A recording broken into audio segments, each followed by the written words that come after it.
అమ్మా కూర్చుని తిని వెళ్ళమ్మా. పొద్దుటి నుంచి కనీసం ఏమీ తినలేదు. ఒక్క నిమిషం ధ్రువ, ఇది ఆఫీస్ నుంచి చాలా ఇంపార్టెంట్ కాల్. మళ్ళీ వచ్చేస్తాను. అత్తమ్మా, అసలే మీరు నీరసంగా ఉన్నారు. ఈ టైంలో కూడా మీరేమీ తినకపోతే. హలో, ఒక్క నిమిషం సార్. వసు, నేను మళ్ళీ వచ్చి తింటాను. మీరు కానిచ్చేసేయండి, చాలా ఇంపార్టెంట్ కాల్. మల్లిక,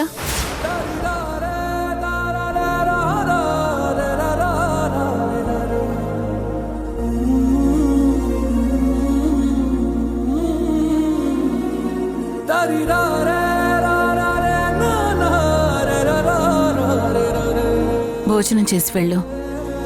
కడుపు మార్చుకుని ఎక్కడికి పరిగెడతావు? ఆ పనులు బాధ్యతలు ఎప్పుడూ ఉండేవే. కాస్త మనశ్శాంతిగా తిని వెళ్ళొచ్చుగా. నేను మళ్ళీ కాల్ చేస్తాను సార్. దా రా.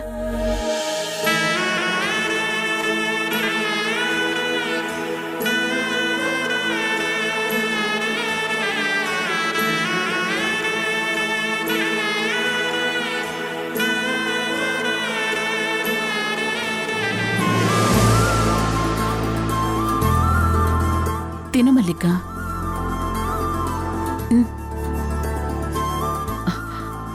సరే, తింటాను నందిత, తింటాను.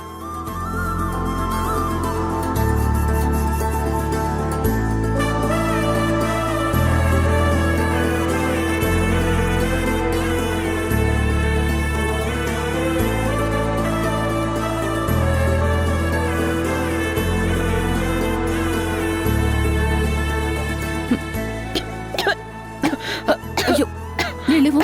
అమ్మా, తాగు.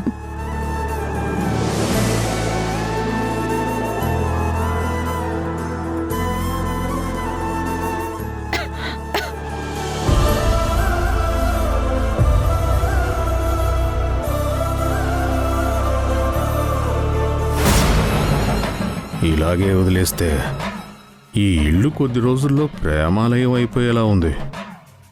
మొన్నటి వరకు పగలతో రగిలిన ఇల్లు ఇప్పుడు వీళ్ళ ప్రేమతో ఏకమైపోతుంది. నా ప్లాన్స్ అన్నీ ఒక్కొక్కటిగా నా చేయి దాటిపోతున్నాయి. ఇక నేను ఓడిపోతానా?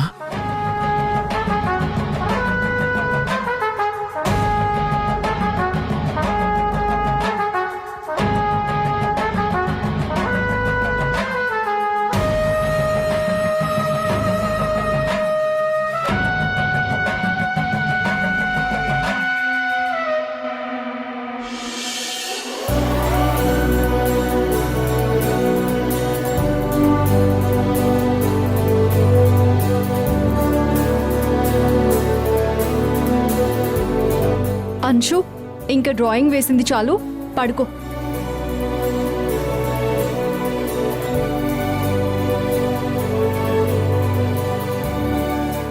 వసు, నాకు మంచి కథ చెప్తావా? అదిగో అక్కడ కథలు బాగా చెప్పే పులిహోర రాజా ఉన్నాడు కదా, ఆయనతో చెప్పించుకో అంశు. కథలు చెప్పడం మిస్ అవుతూ ఉండుంటాడు. పులిహోర రాజానా? మరి నువ్వే చెప్పు ధ్రువ్. అంశు, నేను నిజంగానే పులిహోర కలపడంలో బిజీగా ఉన్నాను. మీ బస్సు ఉందే, ఏ టాపిక్ నైనా ఎక్కడి నుంచైనా సరే ఎటు తిప్పడంలోనైనా మహామేధావి. తన్నే చెప్పమని అడుగు. ఏంటి, నేను టాపిక్ ని అటు ఇటు తిప్పుతున్నానా?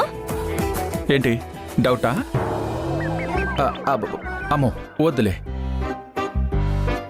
మళ్ళీ ఈ టాపిక్ ని పట్టుకొని ఎక్కడికి తీసుకెళ్లి ఏ గొడవ పెడతావో ఏంటో. నేను సైలెంట్గా ఉంటాను. చూసావా అంశు ఎలా మాట్లాడుతున్నాడో? ధ్రువ్, తప్పు కదా, సారీ చెప్పు. నేనేం తప్పు మాట్లాడానని నన్ను సారీ చెప్పమంటున్నావు అంశు?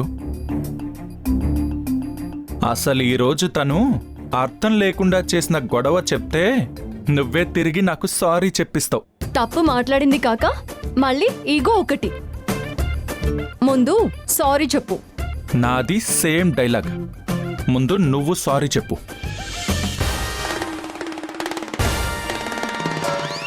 అయ్యో